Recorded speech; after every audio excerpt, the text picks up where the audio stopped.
We asked our Instagram followers who is the best Grixis commander, and we can now tell you the top 10 best Grixis commanders in MTG 2024 update. Just making it onto the list, we have Admiral Becket Brass. Originally printed in 2017's Ixalan, ABB says other pirates you control get +1/+1. At the beginning of your end step, gain control of target non-land permanent controlled by a player who has dealt combat damage by 3 or more pirates this turn. We know how we're starting off here, and that's all out pirates. Since their introduction into MTG, 150 pirates have been created, and with nearly all of those available to us, the options are aplenty. We even have a handful of pirate token creators too, which is nice. A sub-treasure theme often goes hand in hand with our commander. Pirates in films and TV love treasure, so MTG has made sure these rapscallions love that treasure too. Use our pirates to create treasure, use that value to cast more spells and control the game. This is a commander that will get you wins and get you singing. Why singing? Because pirates hit the high seas. Pun. Moving on to number 9, we have Nickol Bolas, the Ravager. Printed in Core Set 2019, when this Elder Dragon ETBs, each opponent discards a card. He can also be transformed into NB the Arisen. He can draw you 2 cards, deal 10 damage to target creature or planeswalker, put target creature or planeswalker from a graveyard to the field under your control, with the ult to exile all but the bottom card of target player's library. Many Nickol Bolas decks tend to lean into those planeswalkers, especially those other Nickol Bolas planeswalkers. Including the Ravager, we've had 6 NB walkers printed in MTG, and wouldn't you know it, they all love a bit of Grixis. We then pack our decks full of many planeswalkers, and with plenty to create as token creatures, we'll have a healthy wall of blockers. And lastly, to help us go silly with our planeswalkers, throw in the many ways to proliferate, get our walkers to their ultimate state twice as quick, and get the win even quicker.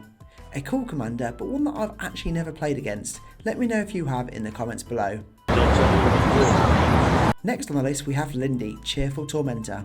Only printed the once in the Midnight Hunt commander set, this death-touching warlock says whenever a curse is put into your graveyard from the field, return it to the field attached to you at the beginning of the next end step.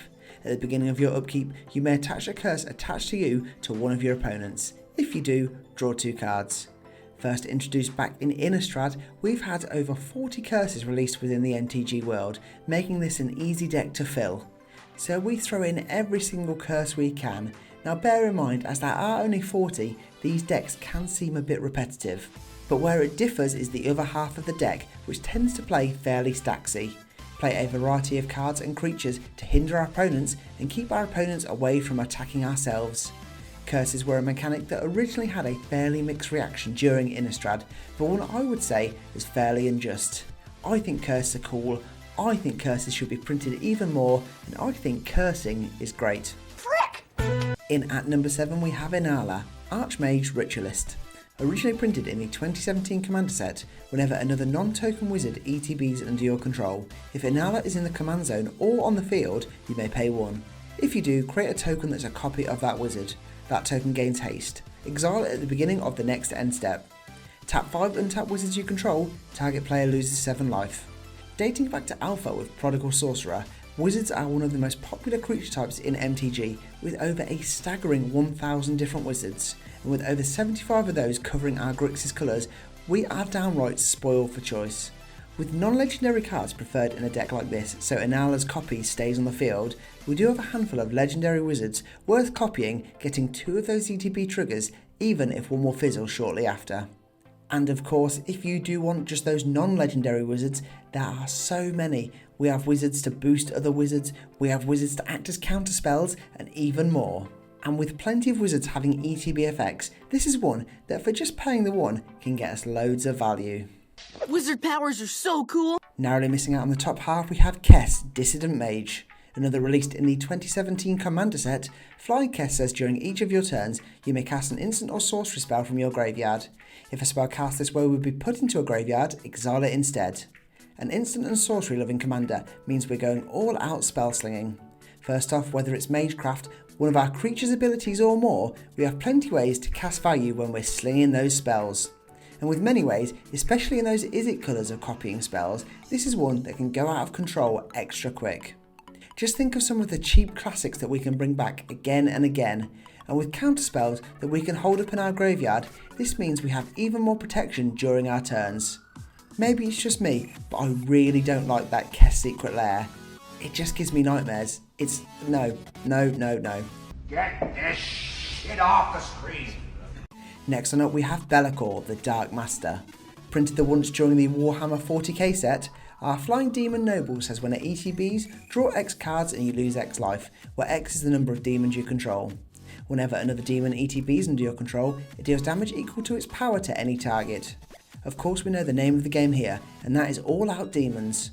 Whilst not as common as wizards, we have nearly 200 demons within MTG, and with around 90% of those in our Grixis colours, it's still another one with plenty of choice.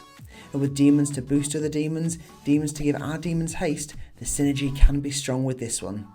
These Bellor decks go creature heavy, sometimes with 30 or more, because the more demons on the field, the more we'll be gaining when our commander ETBs. A strong commander from a very underrated set. I say let's go for Warhammer 40k, round 2. Just missing out on the bronze medal spots, we have Obca, Splitter of Seconds. Recently released in Outlaws of Thunder Junction, Obca has Menace and says whenever it deals combat damage to a player, you get that many additional upkeep steps after this phase. A commander that many claimed was very busted upon release, those decks focus on that upkeep. Unfortunately, I don't have any of my beloved card stats with upkeep, but my lord, do we have so many at our disposal. From creatures to enchantments, artifacts and more, basically every card type going has one of those at the beginning of your upkeep triggers, of which we're throwing dozens into these decks. Add in loads of those monarch cards as well, and we're going to be putting ourselves in the most ridiculous of positions on our many upkeep triggers. Lastly, the more damage a Becket does, the more upkeep phases we get, so get bulk in our commander, do all the damage, and upkeep over and over and over and over and over and over. Please stop. For the third best commander, we have Nekusar The Mindrazer. Printed in 2013's commander set, at the beginning of each player's draw step, that player draws an additional card. Whenever an opponent draws a card, Nekusar deals 1 damage to that player. One of the most popular methods here is wheels. Play all of the ways to have our opponents keep drawing cards. The more cards they are collecting, the more we're constantly pinging our opponents for 1. The always hated Sheoldred is handmade for these decks. As well as that meddling Phyrexian, throwing all of the ways to benefit when cards are being drawn are key here. Draw us more cards, return creatures, create creatures and more. In no time we'll have a card drawing engine going that will have so many cards to control the board, but more importantly we could be pinging our opponents to death. I expect here is where you think I'll do a wheelie pun, but of course not, I'm above that. I mean I would, but I'm too tired. Runner up and the second best commander, we have Marquesa the Black Rose. First printed in 2014's Conspiracy set, Marquesa has Dethrone and gives other creatures you have Dethrone. Whenever a creature you control with a +1/+1 counter on it dies, return that card to the field under your control at the beginning of the next end step. These decks of course focus in all on those +1/+1 counters. Whether it be mechanics such as Riot, Undying, Backup or more, we want every way to throw counters on our creatures because when they die with them on, Marquesa brings them straight back. Having creatures as sack outlets are key too. If our creatures are being exiled or tampered with from our opponents, then we can sack our creatures to make sure they return at the beginning of the next end step. This is a devilishly disgusting commander, one I've played against many times in my friend circle. All hail the Queen. Winner and the best Grixis commander is Sauron the Dark Lord. From the Lord of the Rings set, Sauron has Ward, sack a legendary artifact or legendary creature. Whenever an opponent casts a spell, amass Orcs 1. Whenever an army you control deals combat damage to a player, the ring tempts you. And whenever the ring tempts you, you may discard your hand. If you do, draw 4 cards. These decks tend to go down one route, and that's to hone in on those Orcs or Goblins. Especially prevalent within the Lord of the Rings set, the Orc and Goblin love is strong here. With so many cards old and new to support Goblins, as well as newer ones to support Orcs, we have cards aplenty to boost up our ever-growing army. We can even generally lean into amass, start amassing a zombie army and end up having some delightful zombie play. Our commander doesn't focus in on any specific army, so it doesn't have to be Orcs. You can go zombie here and get a win with that army of the dead. A powerful commander and one that's hard to stop thanks to the legendary loving ward cost. This is one that is rightfully the best Grixis commander in MTG.